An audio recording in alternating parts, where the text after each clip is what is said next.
are the lines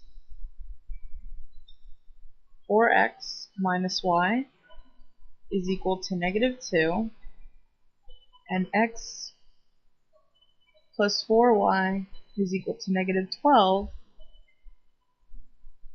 perpendicular. So aside from graphing the lines, the way we find out whether lines are perpendicular is if the slopes are negative reciprocals of each other. So perpendicular lines, let's say if our line 1 had slope m1 and our second line had slope m2, then when you multiply them together, you get -1. So that's what we have to check. We have to check whether the slopes of these two lines, when multiplied together, give you -1. So the first step would be to find the slope. Now, written in this form, you can't clearly tell what the slope is. But let's put both of them in slope-intercept form so that we can see what we're looking at right here. So we want to put 4x minus y is equal to -2 in the slope-intercept form. So we want to move that 4x over to the other side. So this becomes minus y is equal to -4x minus 2.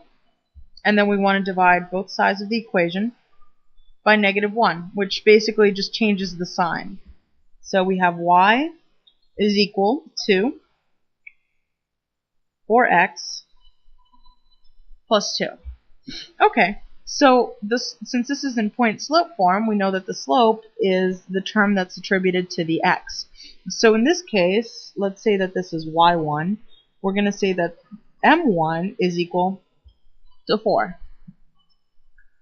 So now let's find the slope of the second line. The second line is x plus 4y is equal to -12. So now let's put this in slope-intercept form. Let's subtract an x from each side. We get 4y is equal to -x minus 12, and then dividing both sides by 4 so that we can get it in slope-intercept form. We have y is equal to -1 over 4 x minus 3, which is 12 over 4. So if this is y2, our m2 is equal to -1 over 4. So now we want to check whether if we multiply m1 and m2 together, we end up getting -1. So let's check that. m1 is 4 times m2, which is -4. That equals -4 over 4, which is -1. So since m1 times m2 is equal to -1, that means that the lines are parallel. So yes, the lines are perpendicular, excuse me. So yes, the lines are perpendicular. And a little exclamation point because we're very excited about the results.